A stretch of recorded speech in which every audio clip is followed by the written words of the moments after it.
اللہ تعالیٰ نے قرآن مجید کے اندر صاف واضح دو ٹوک الفاظ میں ارشاد فرمایا، لا تقربوا الزنا، زنا کے قریب بھی نہ جانا۔ کیوں؟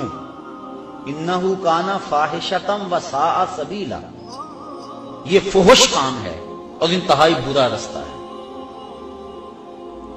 عقلاً بھی اس میں فحاشی ہے، شرعاً بھی اس میں فحاشی ہے، اور عادتاً بھی اس میں فحاشی ہے۔ تو کوئی بھی شریف شخص زنا کا ارتکاب نہیں کرتا، اور حدیث میں آتا ہے جب زانی زنا کرتا ہے تو اس سے ایمان نکال لیا جاتا ہے، اور زانی کے رزق میں بے برکتی ڈال دی جاتی ہے، اس کے چہرے کے نور کو چھین لیا جاتا ہے، اور اللہ کی رحمتوں سے وہ محروم کر دیا جاتا ہے۔ اللہ کے محبوب علیہ السلام کی بارگاہ میں ایک شخص حاضر ہوا، اسلام اس نے قبول کیا، اور عرض کی حضور میرے میں بڑے گناہ ہیں اور میں وہ چھوڑنے کا آپ سے وعدہ کرتا ہوں، لیکن مجھے لت پڑی ہے زنا کی، وہ میں نہیں چھوڑ سکتا۔ اب حضور رحمت للعالمین حکیم نبی کیسے اس کی تربیت فرماتے ہیں؟ اس نے کہا سارے گناہ چھوڑ دوں گا، زنا نہیں چھوڑ سکتا۔ فرمایا تو کیا پسند کرتا ہے کہ تیری ماں کے ساتھ کوئی زنا کرے؟ اس نے عرض کی حضور میں یہ پسند نہیں کرتا۔ تو فرمایا جس کے ساتھ تو زنا کرے گا وہ بھی کسی کی ماں ہوگی۔ اس طرح فرمایا تو پسند کرتا ہے کہ کوئی تیری بہن کے ساتھ زنا کرے؟ اس نے کہا حضور یہ میں کیسے پسند کرتا ہوں؟ تو فرمایا کہ جس کے ساتھ تو زنا کرے گا وہ کسی کی بہن ہو سکتی ہے۔ اس طرح بیٹی کے بارے میں، بیوی کے بارے میں حضور نے فرمایا، تو وہ بات اس کے اندر اتر گئی۔ عرض کی حضور میں توبہ کرتا ہوں، آج کے بعد زنا نہیں کروں۔ زنا اللہ کو سخت ناپسند ہے۔ اللہ تعالیٰ جل شانہ نے حد مقرر فرمائی، جو شخص زنا کرتا ہے اس کو 100 کوڑے مارو، اور اگر کوئی شادی شدہ ہے اور پھر اس شادی شدہ سے اس فعل کا ارتکاب ہوتا ہے تو شریعت میں حکم ہے کہ اس کو سنسار کیا جائے۔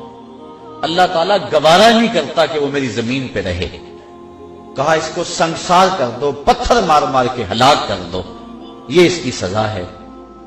تو زنا ایک ایسا جرم ہے، حضور علیہ السلام فرماتے ہیں کہ میں نے ایک خواب دیکھا، اور میں نے وہاں دیکھا کہ ایک تنور ہے جس کے اندر سے چیخوں کی آواز آ رہی ہے، اور میں آگے بڑھا دیکھوں کہ اس میں کیا ہے، تو کیا دیکھتا ہوں کہ اس کے اندر آگ کے شعلے بھڑک رہے ہیں، اور اس میں کچھ برہنہ مرد اور برہنہ عورتیں ہیں، اور جب آگ کے الاؤ اور آگ کے شعلے ان کے جسم کو جلساتے ہیں تو وہ چیختے ہیں اور شور کرتے ہیں اور اچھلتے ہیں۔ میں نے جبریل سے پوچھا کہ یہ لوگ کون ہیں؟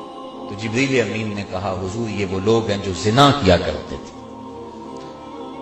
اور ایک روایت جو میں نے پرسوں بھی آپ کے سامنے رکھی کہ 3 اشخاص کی طرف اللہ نظر رحمت نہیں کرے گا، اور نہ ان کو پاک کرے گا، اور نہ ہی اللہ تعالیٰ جل شانہ ان کی طرف جو ہے وہ دیکھے گا۔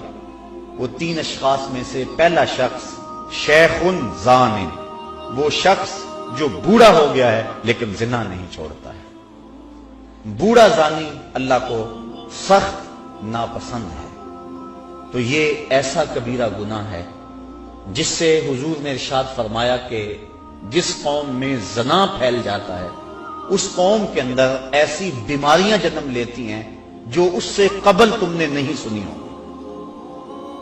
یہ ایڈز کے نام سے بیماری صاحب کا اس کی مثال بھی نہیں ہے۔ تو جس قوم کے اندر یہ برائی پھیلتی ہے اس میں ایسی نئی نئی بیماریاں جنم لیتی ہیں، اور اللہ کی رحمتیں اس قوم سے اٹھا لی جاتی ہیں، ان لوگوں کے چہروں سے نور اچک لیا جاتا ہے، اور ان کے اندر فقر و فاقہ مسلط کر دیا جاتا ہے۔ جس قوم کے